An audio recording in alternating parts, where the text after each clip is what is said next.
Index challenges censorship wherever it exists and champions the right to free expression.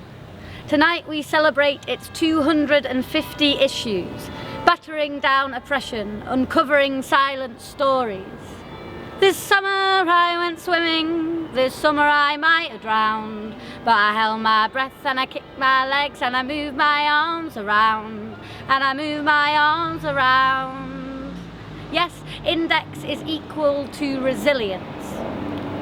First, let's slide to Nigeria. Zoom in on the Ogoni and their fight. Ken Saro-Wiwa was truly amazing. Courage sat tall atop justice and pride. Hanged standing up against shell. Hanged for protecting his environment, his people. On the 10th anniversary of his death, Index published a letter from Ken Saro-Wiwa Jr. to his dead father to sharpen what was still going on. Tearing back quiet like peeling off orange skin, opening the ugly truth fruit up, revealing the so-called axis of evil as all about accessing oil. And some of us knew it, but to see it printed, written in ink, to remember this warrior, this martyr, this star of a modern day David and Goliath, this gem of the little guy scrapping back. Saro-Wiwa told a dark and sobering prophecy. They are going to arrest us and execute us all for shell. He writes to his son in the year before his death. The best thing to do is to cultivate the media so that news of the Ogoni struggle is not blanked out. Index fertilise awareness. They rip the curtain back. They let the sun rush in. Now, let's look at a play which hurtles us to Chile in its stuttering convalescence after Pinochet.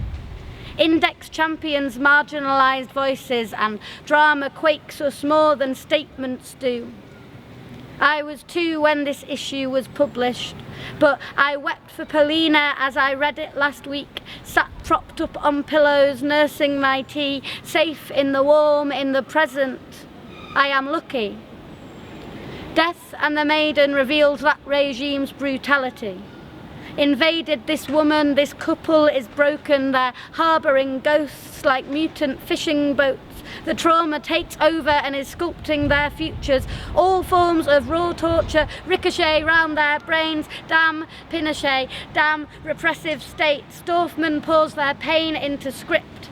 Index before anyone let it splash up from the page, and Chile is still licking its wounds today. The skin of the nation sealing up around its gashes, and Dorfman tells the young now that change is truly possible.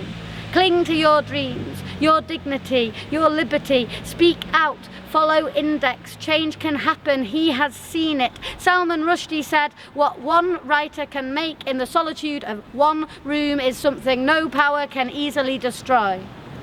This spring, there was a whole Index issue on Shakespeare devoted to that radical man whose myriad worlds are still shifting the turnings of our earth. Index told us of Shakespeare's ability to provoke in India, Zimbabwe, the United States. Othello in apartheid, Romeo and Juliet in Serbia and Kosovo plays as protest, drama as the immediate act. And that statement was true back when our Bard Bill was writing too. What one writer can make in the solitude of one room is something no power can easily destroy. This summer I went swimming, this summer I might have drowned, but I held my breath and I kicked my legs and I moved my arms around, and I moved my arms around. Yes, Index is equal to resilience.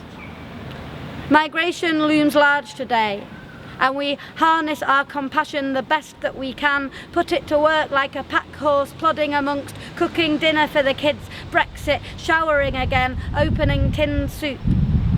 Together, Gatti and Index exposed the utter fresh hell that these humans are swimming through, brought horror to an English-speaking readership, and our pack horse compassion reared up. The disgust of the sewage and grating interrogations. He needs to let his wife know he's alive. Asks an operator to call her to tell her. She freezes him out. Gatti asks us, How can a human gesture be so terrifying? And these are just a handful, a little cluster of wonders that have graced 250 issues, those diverse and shining pages. Index is equal to resilience. Index seeks out oppressed voices. Index tells them yes. They've distributed millions of megaphones to amplify the silenced, to alert our comfy Western world to brutality, gagging, violence, bolster our empathy, stoke the embers of our sense of justice. They celebrate the bravest folk to tramp across this planet.